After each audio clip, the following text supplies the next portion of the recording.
I'm Stevie Edwards. I'm a lecturer at Clemson University, and I'm really happy to be here. Okay. I'm gonna read my bio because I don't know what to do. Let me see here. I'm Andrew McFadden Ketchum. I live like right over there. I'm from here. I went to Hume Fogg, which is right around the corner. Hume Fogg is here. It says here I'm an award-winning author, editor, and ghostwriter. He is the author of 3 poetry collections, Fight or Flight, Visiting Hours, and Ghost Carrier. And I actually have copies of those other 2 books if you want to buy them. They're $74.99 each. I'm assistant director of the Owsley Fork Writers Sanctuary. Well, okay.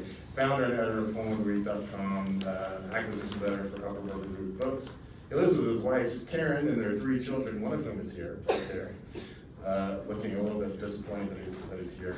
And his hometown, Nashville, Tennessee. Learn more at AndrewMK.com. I'm Clifford Brooks, and I'm loud enough, trust me. Yeah, we're good. I am a poet from Athens, Georgia, and I have 2 books before this, The Draw of Broken Eyes and World of Metaphysics. The first one, 2 in 1, and then Athena Departs. I am the editor of the Blue Mountain Review, and I host NPR's Dante's Old South, and I founded the company, The Southern Collective Experience. And my new book is Old Gods.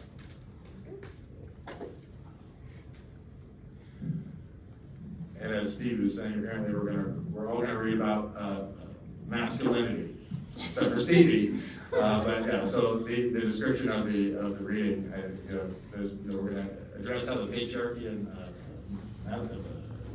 gentle masculinity or something affects vulnerable, gentle masculinity, whatever it is, vulnerable masculinity, affects romantic relationships or something like that. So here we are.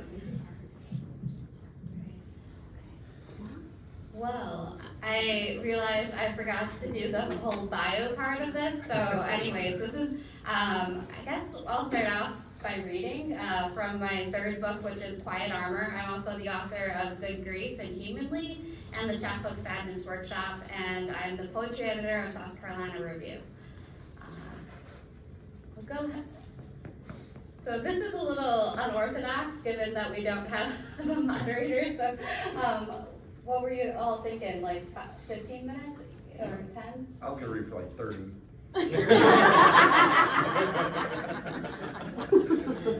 Why is this so funny? I don't understand. Just have a choice now. 10 or 15 minutes. No, that seems about usual to me. I didn't want to do like 15 minutes and have everyone go, I thought it was going to be 5 minutes. I'll let you know when it's 12. That sounds perfect. So I'm going to read the first poem of this book, which is called Parthenogenesis, which is the process by which some organisms can reproduce without encountering a mate. And there was a specific anaconda in New England Aquarium who did this. So it's kind of like a virgin birth, but for usually reptiles. So this is Parthenogenesis. When my mother was young, she feared she was such a good Christian girl that God might grow his new son inside her, like we plopped seeds into the garden, without asking the soil its thoughts on plumping up pumpkins and peas, and who would believe her? Sister of 2 of the town's worst poison-headed hooligans, she tried to do enough good to make up for their transgressions, joined a church that forbade dancing, finished her homework, said her prayers. As if a family's fate balanced on a seesaw, and she could keep her brothers from flinging off through the stratosphere and never returning back to her on Earth from ether's heights. In New England Aquarium, an anaconda has borne fruit of only her making. No contact with males, her body wanted a child and made one. Wonder of wonders, a child with only her DNA slithers into the world. I haven't conjured any miracles out of myself yet in this lifetime. I fear I never will be a witch or martyr, that I won't be good or bad enough to warrant progeny or remembrance. I want to turn all my pain into wine stains and watercolors. I want it not to touch anyone, to keep it from brushing my true love's arm. What if all I want is quiet? A dog at my feet, television remote in hand, half a turkey sandwich with light mayo and some orange cheese. Who will sing for me? Often I hope nobody will. I'd like a good long sleep.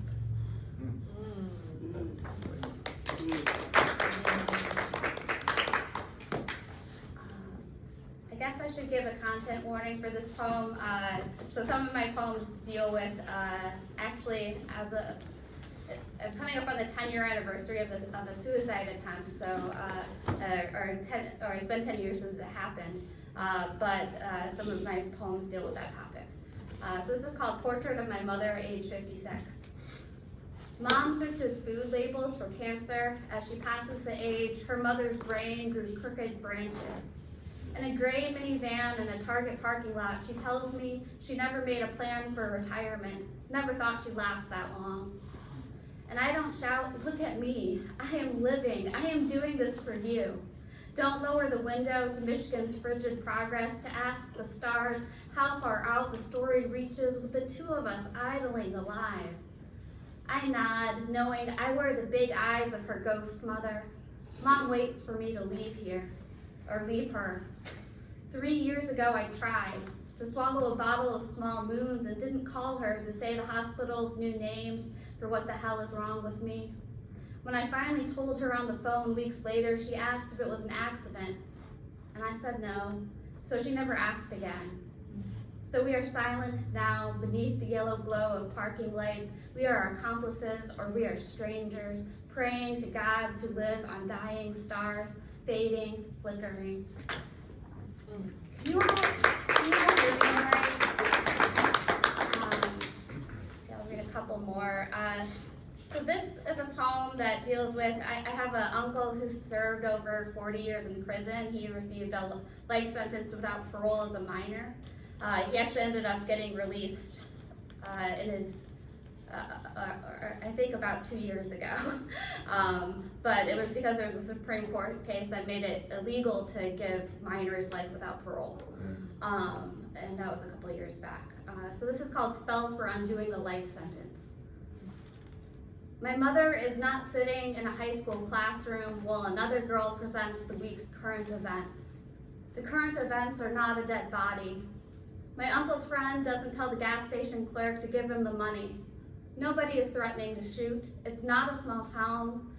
Nobody is on drugs. The cashier is not afraid. Nobody has a gun. My uncle is not half a kite on Mars rushing the red atmosphere, half pumping gas into the getaway car. My uncle did not buy the gun. Nobody is the shooter. The cashier's shirt is not red with blood. The cashier is not a ruined planet. My uncle's planet is not siphoning into a county cell. My mother is not listening to a girl call her brother a monster. My mother is not seeing her face locked away. My uncle does not have her same nose, eyes, mouth. My mother isn't seeing her monster. My uncle is not a runaway, is never afraid of his father's bloody belt, and is never shaking for a fix. My uncle's fix is not shaped like a dead boy. My mother doesn't run from the classroom. My uncle is not a room she gropes about each day like she's woken to find the furniture shifted without warning. Her screw-up brother not next to the pool at her father's house with the most evenly cut lawn in America. Not a whiff of pot smoke and God knows what else burning in the garage. Not a monster wearing her face chasing her around the house with a kitchen knife anymore. Not a joker handing her a joint laced with rat poison to show her his bad skies and splendors. Nobody is relieved he's gone. I think I have time for one more. Is that about right? Okay. Oh, okay. Oh, man. I gotta take my, slow down here. Sorry. This one's called Essay on Guns, and it's a story about a boy I knew when I was little who grew up to accidentally kill his brother. Or we knew each other when we were little kids. Essay on Guns. I don't remember the boy's name, but I remember him swinging through barn rafters with his brother and me and my big brother, who was afraid of heights but watched from the sidelines as we all didn't fall. The boy's dad, my dad's best friend years before he was my dad, showed me their pig, said they were fattening him up to make bacon. I felt no mercy paying, only disgust at eating such filthy animals. This is not a story about vegetarianism. This is about the boys I didn't see or think of again until the bullet misfired. The rifle they'd found in their neighbor's garage, up to the mischief of teenage boys in farm country. With so much wide open land, what prize is there in spotting a rabbit and disrobing corn? I know that feeling, but not the one of holding my brother's body with a hole in it, not the feeling of taking off my shirt to sop up blood and feral howl for help. Oh God, oh God, oh God. I don't know if the brother who lived, who first held the gun, not knowing it held death in its chambers, grabbed his brother plus the intent of the gun in his arms, or if he jumped back, heart ticking rapid as a hummingbird, tried to breathe with his head bobbing between knees, or if he bolted to the house phone, feet pounding prayers into the earth. I don't know if he was a cussing boy, if he cursed God or cursed himself, if he still does. I know his dad drank the car away. When he called, Dad would shake his head in the sadness of men who've been raised not to say,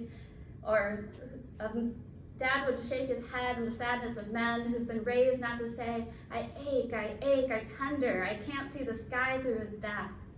The grief of a father is a little like a bullet wound. So much pain gushing out the body, it stains the whole world red. Can you blame a man for wanting a little anesthesia? For not wanting to sit still in the carnage, his hands that once thrust two small boys up toward the sun, that once had two sons. And I'll do one last one here. Trying to think of something that doesn't cuss too much. It's actually a little hard for me. So this is a poem that's about, so part of this collection deals with a time in my life where I had a lot of chronic pain, and I had bursitis for a while, which basically made it so I couldn't walk for one summer, or for most of one summer, and this one does say ass, sorry. Tapping, and this is called tapping therapy, and tapping therapy is a therapeutic method where they have you tap on your meridians, like right here and right here, and you basically say affirmations about how you can deal with the pain, and it's supposed to help. I can't really explain it very well. I did it once, but it was a good time. Anyways, tapping therapy. I googled the word moo-moo and am very sorry that my life has come to this desire for shapelessness. I am a blob of pain in the recliner this summer, my hip on fire, pleading for a river of opiates. And it gets worse. It would not be wrong to call today's sack dress a moo-moo.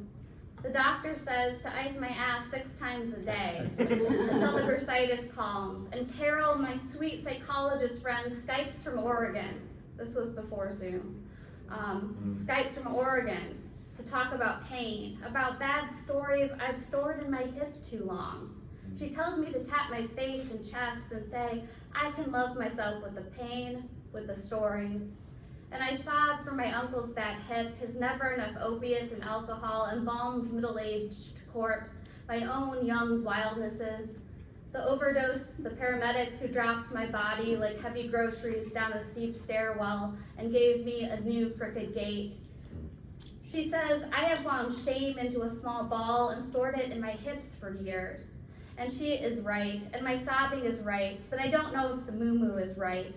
It's a form of acceptance or quitting. My love comes home early from a party and asks what I am doing, why I am crying and touching my face. I say, I am busy doing a weird thing with Carol. He wouldn't understand her methods, would want something more scientific than this beautiful woman instructing me to tap my face and let the old stories close. Thank you.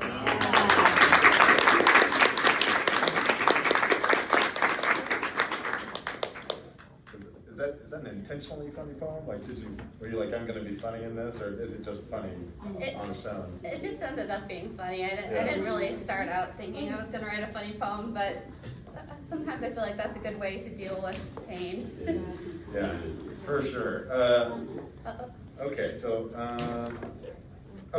I realized I should say that after this, we'll be at one of the author tent some direction away from here, signing our books. And I've got people pointing that way and people pointing that way. Okay. All right, that way. Just walk through this wall.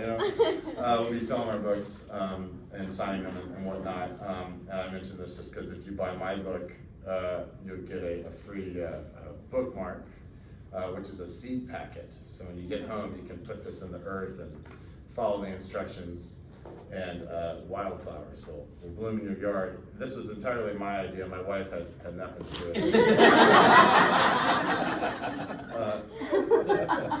And I also just want to say thank you. I haven't seen y'all since the wedding. It's just really neat that you're here. I really appreciate it. Thank you.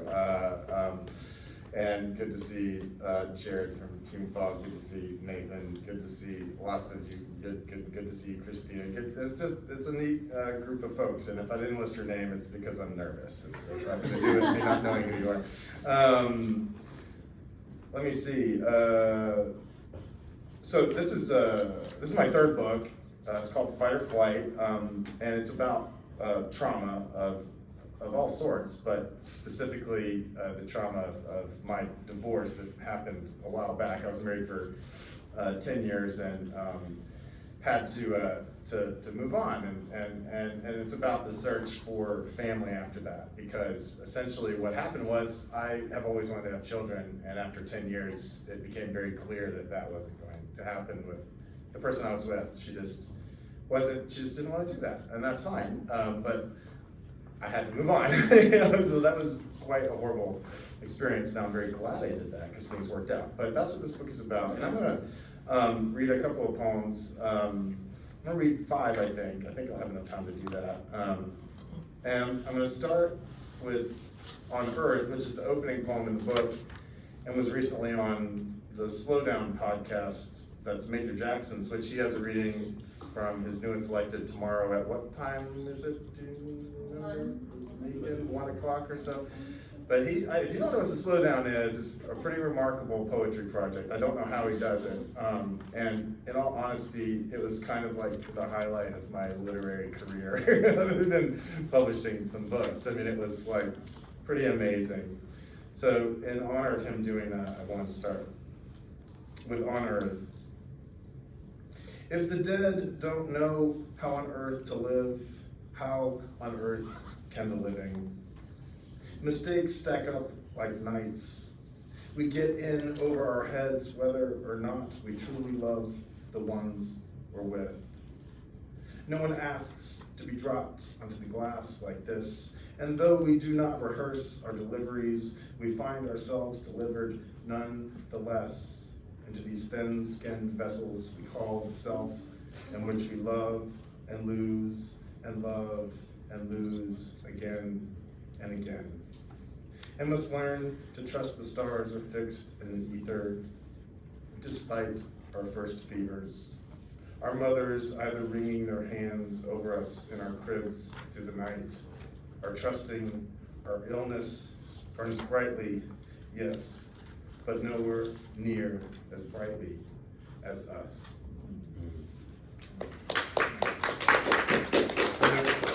Thank you. There was this neat moment last night. Me and Karen and all the kids went to this like pre-Halloween party thing in like our costumes and whatnot. And Otis, who's right there, and is mostly ignoring me, did a dance routine. He did Thriller with like a bunch of other kids. It was like their fall break like thing to go do Thriller every day. Seems like a wise choice. And they got candy at the end, which was the primary goal of the evening. And as we were leaving, I found an opportunity to get a picture of us. And so our oldest son put his candy down, and as he did it, I went, well, there goes that candy. We'll never see that again. And then he put his costume on, got the picture, then we went to the car, and then it was, where's my candy, where's my candy? And I was like doing that dad thing where I was like, it's fine. He lost his candy. He can complain a little bit. It's all right. It's okay. And he starts taking candy from Otis, and I'm like, I'm going to accept this only this time. About halfway through the drive, I'm just sort of like annoyed at him and stuff. And he pops up out of nowhere and goes, Andy, would you read us one of your poems? Like, when does that ever happen? I was like, yo, and then we turned on the Slowdown. How dope is that? It'll never happen again. It'll never happen again. And then, when we got, done with it, I said, well, why did you suddenly ask that? He goes, I don't know. I'll tell you, that kind of made my day. I was like, all right, that's cool. He was complaining about candy and taking it from his little brother. Okay. So a couple of the poems in this book, there's these weird poems where I'm imagining real people in pretend scenarios. I don't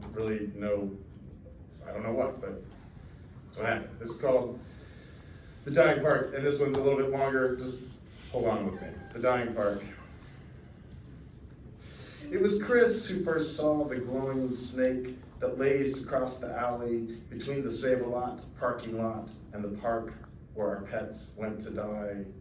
A king snake, Chris believed, at least 6 feet in its dozing length, its chain link of black scales magically aglow. They approached the thing at first with stealth, 7 skinny kids in their swimsuits and scabs, picking at it, at first with sticks, then with the tips of their Payless Jordans and Beyonds, until, emboldened by stillness, they double-dog dared each other into leaping at stalled machinery, the boys proving they were men, 2 girls proving they weren't afraid of nothing. Day turned to night in that alley. The sun shut down and the moon rose up. The children's faces so brightly lit by snake glow, they looked like cities in the dark. And though he should have seen it coming, the boy flinched when Sam's foot slammed down on the snake's sparkling head and Tim grabbed hold its writhing tail and Chris slid it open from anus to head to see what that king was made of. What do you think they found within? A family of 7 gray mice agleam with an even more powerful light. 1 mouse per child, they fished each glowing body from snake meat and held them like jewels in their hands. Which glowed first? The boy wondered, snake or the mice it ate. And who would believe them, or in all of that glow? Like stars, Emma said. Like Jesus, Sam said. Like something from another world, Chris added, as he began to bring his bright blade down again to see what glowed deeper in. That's when, all at once, their mouse eyes opened with a blaze of light and a newborn's wail, and the mice leapt from their hands to scatter into the green world of the dying park. For some time, those kids just stood there. Chris with knife poised above his irradiating palm, Sam's mouth agape, a streak of what looked like the guts of a firefly smeared across Cassie's shirt, the snake hanging from Tim's grip, and black ribbons and blood. What had they witnessed?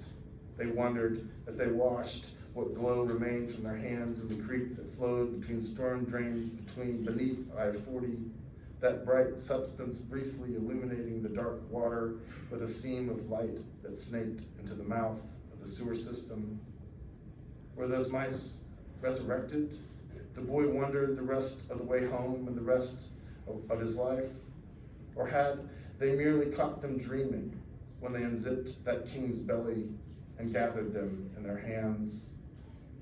The boy has dreamt many times of those glowing mice. He often wakes to floating down a river in the dark, submerged in the glow, fish darting like shooting stars all around him, the body of that snake bobbing on the water before him, which he gathers in his hands and paddles back to the bank and lays it on its back and pulls the sides of its split belly together like stitching a wound, like swaddling a newborn, like jacketing a toddler eager to play in the snow. Then he coos at the snake, limp in his arms.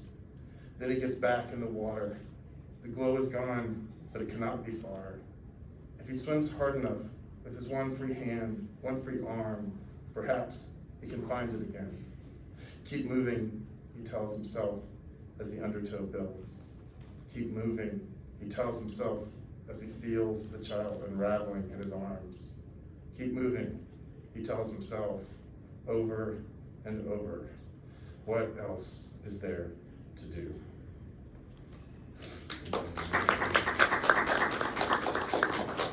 didn't have to keep time, did you? Yeah, so you have 2 minutes, 40 seconds left of 12 minutes. You have Okay. yeah, I have a few minutes a left. few minutes left. You can do it 15 probably. Okay, I think I can do what I was planning on doing. Okay, so, okay, so the divorce happened, and I hadn't quite finished my second book. And for the first like 9 months, I went back to teaching and just sort of living the life I was already living, minus being married. And that quickly became obvious that that wasn't going to work. And I decided I was just gonna go out and live sort of on friends' couches, and then, and I ended up camping in Judy Jordan's yard for a few nights, and then bought a 12-person tent and camped in it for 3 months, and then camped in it in other people's yards for the following year and a half. Next thing I knew, as I wrote about it, I had a book. And one of the places I went to the desert a lot. That sort of makes sense, right? And this poem, this is one of the poems that's directly about being out in the wilderness, trying to figure out what to do. This is A Trio of Crows. A trio of crows followed him all that afternoon through the canyonlands of Utah's fiery furnace, a place people go to get lost because they believe they will be found. From the salt white peaks of the hoodoos, the crows trumpeted and hawked. Backlit by the sun, the crows sputtered and cawed. Wings closed or splayed before the gray day moon, they hoped the man knew he'd either drop food or become food. Yet, still, he felt protected, companioned, watched over somehow, no matter the way. Is this all I desire? He wondered as he squeezed through his slot in stone. Anyone, anything to watch over me, no matter their will, their intent, or skill. Is that all I need? He asked the crow's shadows, the high cliff faces, the sun going down as he pondered turning back. Any manner of flight, no matter how wrecked or wrapped its wings. So one of the things, thank you. I'm gonna read 2 more. I think I can make it happen. So one of the things that happens when you get a divorce is you end up dating a lot of people you should never even talk to. Yeah. Ask me and I'll tell you a story. Anyway, that poem is perhaps a little bit about that. But it's part of what happens, it's part of the process, I think. You have to kind of reset yourself, unfortunately. It's a tough thing. So, Otis, this poem is about you. Hey, Otis, this poem is about you. The Toddler.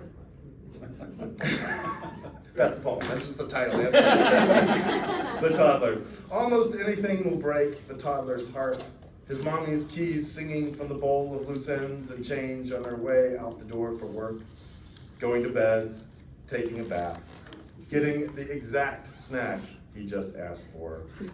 When the man rubs the boy's golden head and says goodbye before he leaves him at daycare, the child weeps. And the man must pick him up next to his wooden cubby, and he must hold the toddler boy beneath the colorful watercolors, and he must pat his back with his hand.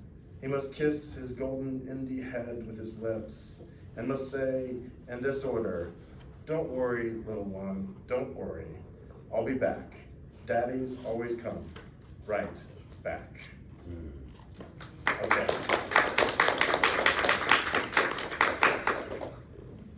I'm gonna read one more about my wife. Here we go. All right, so it all worked out. I married that one. And she comes up with really good sales gimmicks. Okay. Thank you very much for sitting with us today. This is home. He wakes to the tapping of his lover's finger on his chest, a bluebird opening a shell, a watchmaker tinkering a gear. You were talking again in your sleep, she says, her face inches above his. You kept saying, I can't wait to go home. I can't wait to go home. Don't you get it, my love? I wanted to say. Don't you get it, my love? I wanted to say, we are your home. We are. Thank you. It looks more official. It does. And we'll also do a Q&A after his reading. Please. We've like patchworked this whole thing together, so there you are. First of all, thank all of y'all for coming out to see us. It means a lot. So, yeah, vulnerability. I think that poetry only works if it is and honest, accessible. It's been an aim of mine, and when I decided to take poetry seriously, I had to face and describe things that were not always attractive. To be honest, to show the things in me that thrilled and gave color to my life, I also had to address the darker things and do that without being melodramatic and lose the reader. Before I get into my own work though, my boss, Mark Jolly, sent me some books from Mercer University Press, who also published me, and I found a book by Bill King, his book, Bloodroot, and I wrote Mark immediately, and I was like, yo man, this stuff is fantastic, and I interviewed him, and I found out that the day after he got his book, or shortly thereafter his book had come out, he passed from cancer. I've never met the man, didn't know him at all, and it chokes me up to talk about it, because when you read somebody that jives with you, that sound, that you feel kin to them. And all these things that I used to think was so hokey as I grew up hearing about writing and poetry until I got into it, it's absolutely some of the most viscerally close things that you can have. The poem of his that I really loved, the most that stuck out to me, is called Winter Song, and it's after W.S. Merwin. I miss the spring peeper who crawled out the rain-fed pond all summer until each one, green and wood frogs too, buried themselves in mud beneath ice or snow. And I miss the first big rain that made little throats trill from bent stems of elderberry and curly willow, from green leaves of young maple that shade the street behind the grocer that faces State Route 33 and the rest of the world. All of this is gone now, unfleshed, except for sky scarred with jet trails going anywhere but here. Lover of evening rain, lover of last light, lover of small still water that gazes at leaves all summer, come back. Say the name of the book again. It's Bloodroot by Bill King. It's fantastic. Old Gods is my third book. It represents, as the title hints, putting down of a lot of destructive habits, old ideas. Addressing some new things. I'm autistic with chemical dependency issues. I've had some legal issues, but I've come out the other end unscathed-ish. I love to be accessible. I think that if it's cryptic and off point, people kind of furrow their brows, then you haven't done your job correctly. And so, again, dipping into that well without being gooey, you know. The first poem I ever wrote about being autistic, actually I've been writing about it my whole life, and it was my shrink who said, well, you know you've been describing this for years, and I hadn't been aware of how things smell, how they feel, how light and people can sometimes be too much, how I can run out of energy, I've only got so much bandwidth. And then in this book I directly addressed it in a title that's apropos called An Ode to Autism. Almost awake, floating between snow lemons, I slumber under great-grandfather's desk. A reptilian child, my mind fixed, unreasonable, incinerating, dreaming, unaware of the great out there, no squelching school buses, and no crowds, and no close talkers. In sleep, there are foggy banks of sleep, a great tank below, enormous koi, blue and yellow, circle, slow-moving light. I, the man, am undetectable neon, an invisible man, unstuck, in luck, steering his steam-powered riverboat straight into white noise, where it's comfortable. And then awake, I am uninhibited and undrunk. My mind, where is my mind? Typically is in war-torn mountains, but it's more adored in valleys these days. In a diner, people off buses, babies cry, and the sound of chewing. Aware of what everyone's doing, on the kitchen window's ledge, there sits sugar, salt, and cinnamon, content in their places. The waitress bats her eyelashes, and I imagine sparrows in her eyes. Flirting, someone tells me. I missed it, but it's unmourned. Every nooky corner, song, ring, tone, and odor, this moment in vivid technicolor. When I'm awake, I breathe, serene against a riot. Y'all, don't grow blue, because God whispers, I am in autism too.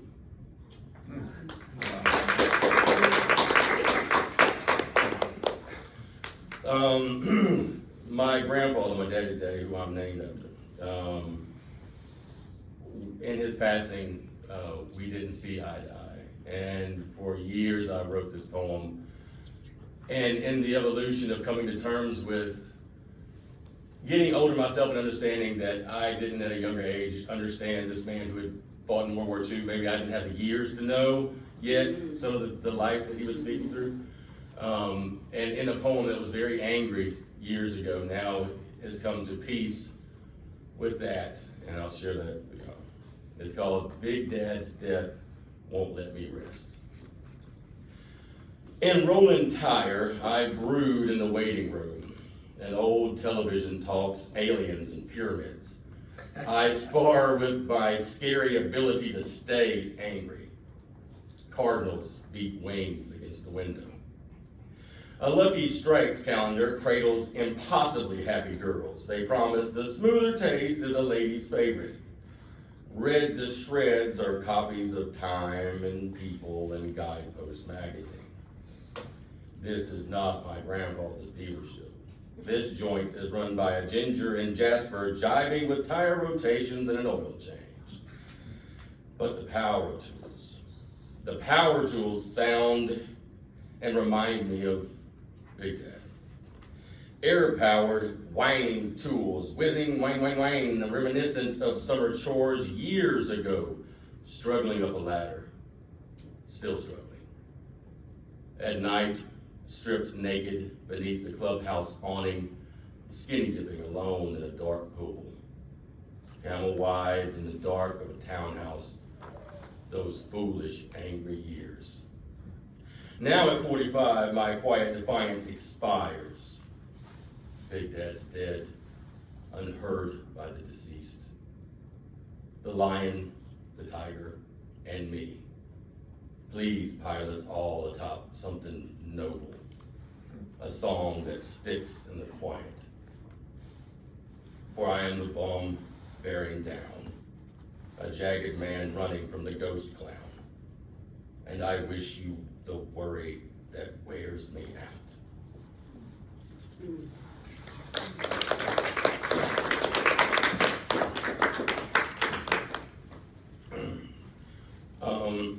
So I was arrested once.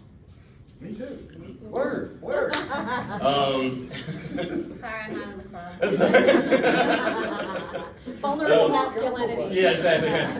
Gentle And you were, masculinity. exactly. And you were vulnerable in there, I promise. No, and I don't glamorize this, but when I wrote this book, it's not as dramatic as it sounds, but it was a it was a 17-day period that really got my undivided attention. And when I got out, again, like my mama says, baby, do you have to tell them everything? I said, yes, ma'am. Because it's important to my story, because it did change the way, and I met, it puts things in perspective quickly, and the fact that I realized my problems were very, very small. My family was there for me, and there were people that I became close to that had no one, and had no idea when they were going to go to court. They had no idea when anybody would be there for them. And so when I got out of there, it stuck in me, and I can't shake it until I write it down. And the poem is called Enemy, and it's the behavior or to become and be aberrant to what's socially acceptable. Blue lights, whoop, whoop, cops, swerving, shouts, an ant winkled out by a baboon. Lions before a fawn, blood drawn, naked and scrawny, apathetic, parasitic, a rubber spoon and no bail money. Anorexic, tremors and a twitch, scheming and barking. Fourth arrest demands undivided attention. Inside, orange is the great equalizer. Shoes, sands, laces. A decent lawyer, one lover, all plexiglass faces. This will hinder my career. This endears me to no one. Twilight nears, windows too low to see stars. 17 days in a prison without bars. I'm a clownfish caught in an anemone.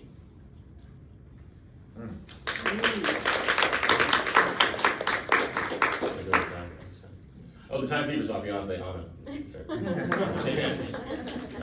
So you have a few more minutes. Okay. Yeah. 4 for 15 minutes. This one's called This Weeping Affliction, and a lot of these again were what I call mirror poems, where if you've got any trauma or anxiety, or like me, when you have those late night tremors where you have that addictive need when you're looking in the mirror going, how did I get here? And how do I get out? What do I do? Worry. Worry is memory wound like an 8-day clock. Awake, my will, a fetching corpse, fidgeting and never still. I do not ask you to understand. Dawn, daybreak, the cock, it makes my mouth lock on the taste of adult candy. Possessed, a quiet skeleton. I do not listen. Do not whisper my name. I do not ask you to understand. A skiff of ragged veins and mercury, my future hobbled. Hungry, immediately the morning reminds me that addiction is to actively look back to an enemy. I do not ask you to understand.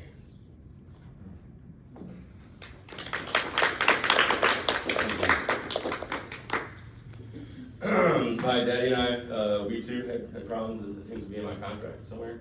But we have since made peace, and these are those same poems where we've come to terms with each other. And the idea of family, the idea of the bloodlines and where I come from, and when you come to terms with someone, you don't dislike them, and you're so angry that you begin to see how similar you are, and maybe that's why you butted heads so much. And so before, again, this idea of grasping someone by the soul before they pass on became a theme for me. And this poem is called Skeletons Whisper My Name. I watch my daddy deal that heals the customer's doubt. A natural, that man, undefeated, unbowed, cracked where good men fight. Father and son abide, abandoned our legacy, staying angry, rage, pity. They're useless as shoveling rain with a pitchfork. Until no rock remains to pound into sand, the land we're left with needs us. Do not relent to sorrow. Drop the atlas aching weight. You do not want it, and I do not want it. All those cars, convertibles without a conscience, my bones, my marrow, veins over a few hundred miles. My daddy, his fake hips and shoulders carry me on.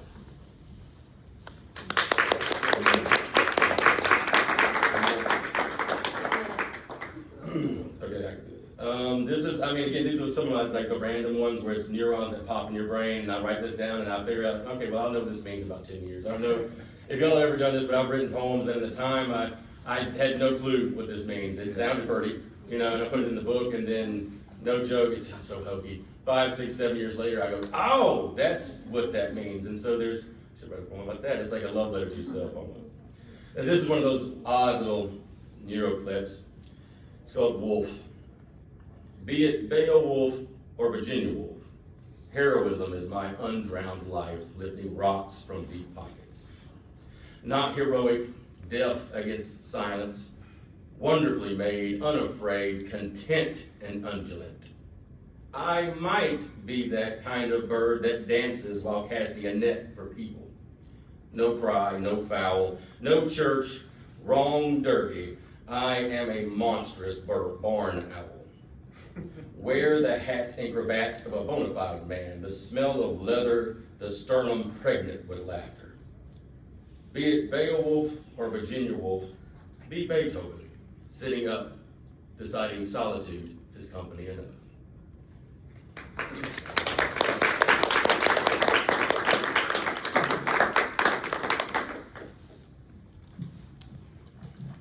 Yeah, so we'll do a Q&A.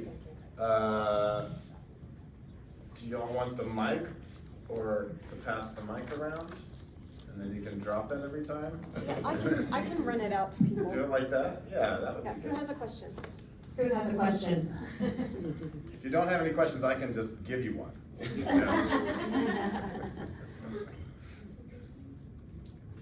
It's a weird question. It might not have an answer. On the last poem that you read, where you used the Beowulf, Virginia Woolf, and Beethoven, how did those three relate? They're all melodic heroes of mine. With autism, I found that music and harmony, either you can't listen to music at all, or it's all you can do, and I'm the latter of those. So the harmony that I began to listen, I'm from the South, so I have no short answer. I'm going to give you the long one.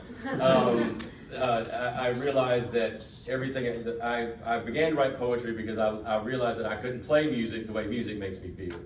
And then once I began to write it, I became more aware of reading it. And then the way when I went back to read Virginia Woolf, I began to hear those notes again. And really in my poetry, whatever I'm talking about is in real time. And so I was fascinated in how I found this thread in my mind between the three. And then the idea of Beethoven's deafness and how to sit in that quiet, still being so in tune to your art that in itself would keep you company. I attempted suicide in my early 20s, and so also how Virginia Woolf is where I alluded to in the beginning, the familiarity I have with that kind of pain where she was drowned that way. I was blessed enough to be found by someone and lift those rocks out, to be able to still listen to music and write it. There's a sonic link too, Yeah. right? Exactly. I mean, Exactly. it's Beowulf, Virginia Woolf, Beethoven, and whoop, whoop, whoop, you know, so, you know, maybe we can answer the question for each other sometime. Exactly. Who else?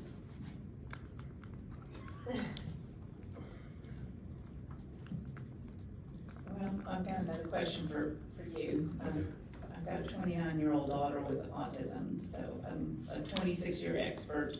But do you have synesthesia? Yes, ma'am. Yeah. I mean, you're describing your whole life experience as not having been diagnosed. Yes, ma'am. And y'all were excellent, Andrew and Lisa Hammond. So, I thought, I wasn't sure. Yeah, so I'm sorry you don't want to take away from y'all too, honestly. That's okay. It's good to see you. I was like, I think that's who that is, but I'm not 100% sure. Candace, I see you back there. I'm seeing more people as I see, as, you know. Shrijita, I see you.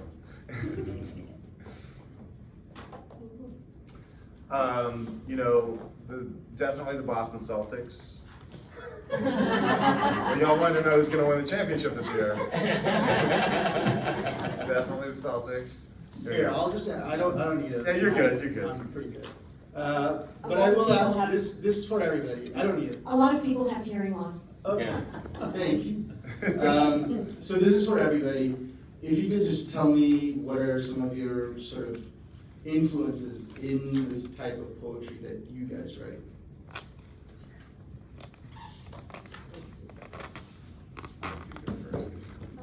go first. Sure.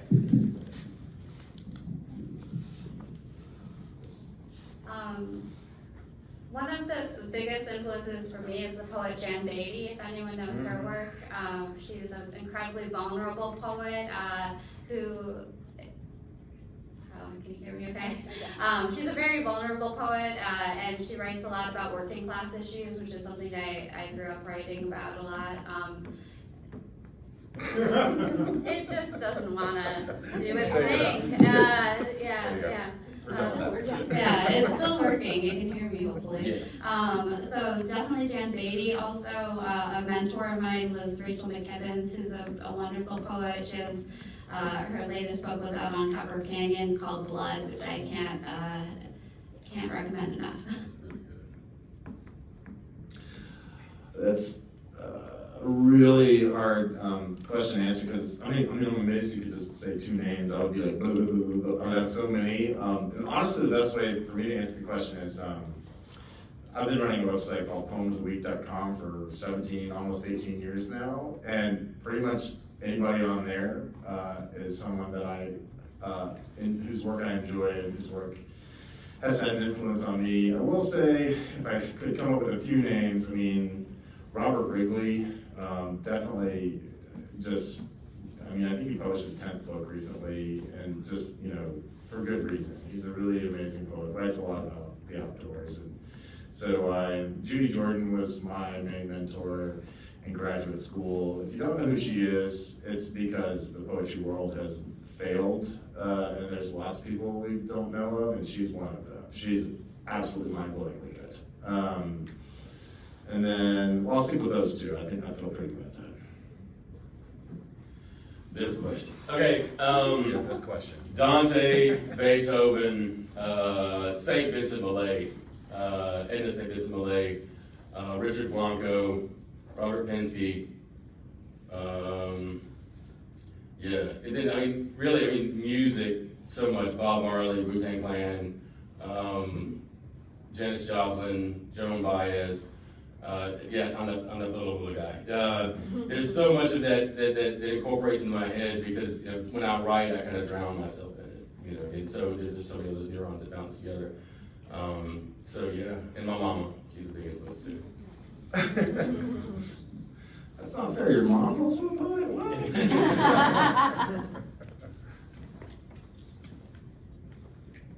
Right. So, in all of your works, you all touched on a time in your life where you went through some darkness or some trauma. Could you share with us what helped get you out of that darkness?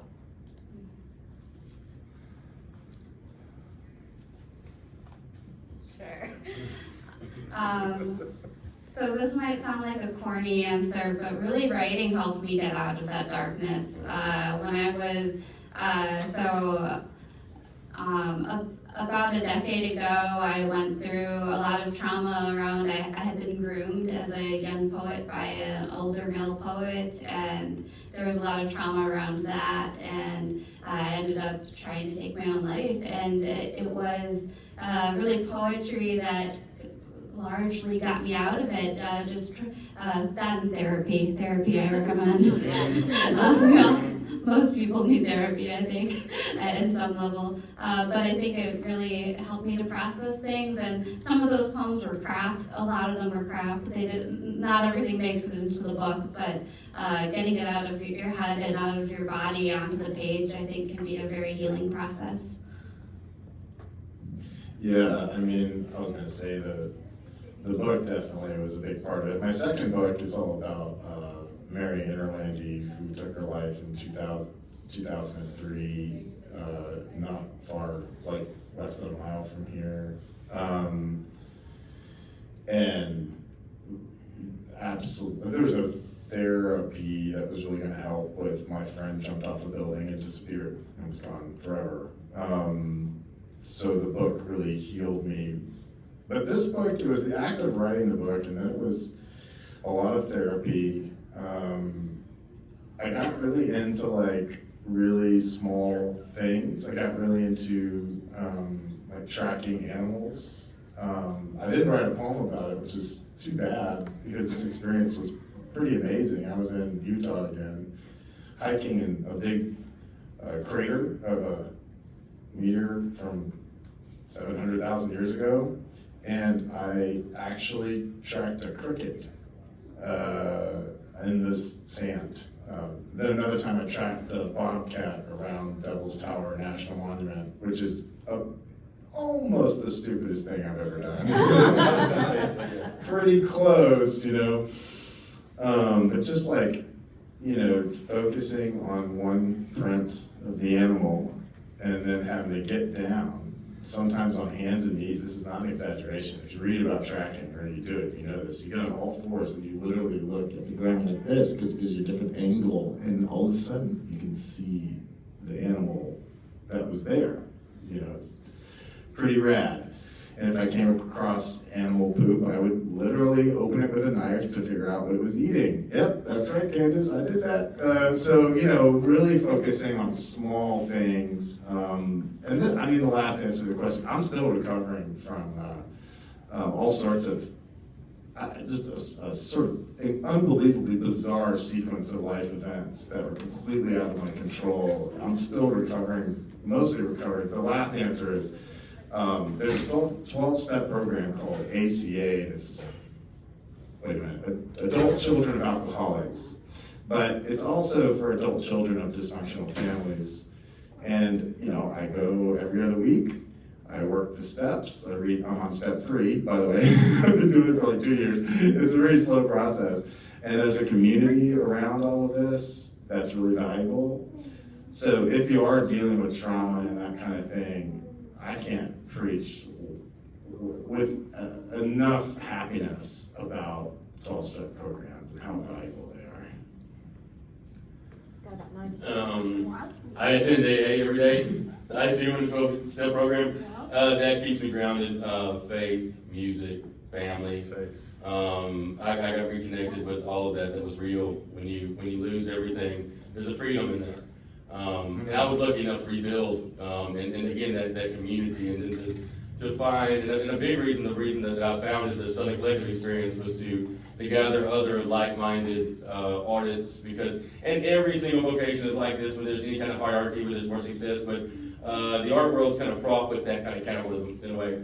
So to find those like minds, and not people to you know, to inflate you, but to be real and also compassionate, and therapy. I do that every Friday. So, and so now I tell my therapist, like I joke with him, I'm like, you know, things are going so fantastic that I feel like I need to see him twice a week, just to make sure. So that's how I do it. I think we've stopped at 5, don't we? All right, thank you, everyone. Please come by our notes. We've got our signatures on your notes. Hi, Kat.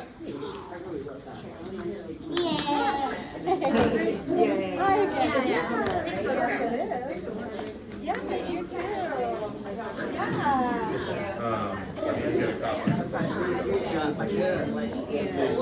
This is one of your, so it is. Already finished. I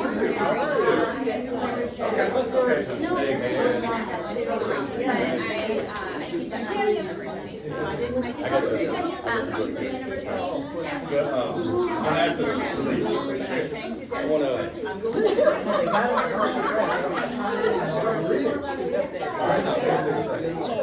Hi, Lisa Emmett. Nice to meet you. I've been kind of following the journey. And I know Linda. And when did the incident actually happen? It's all about it, but it was like a week ago. And was it a brain injury?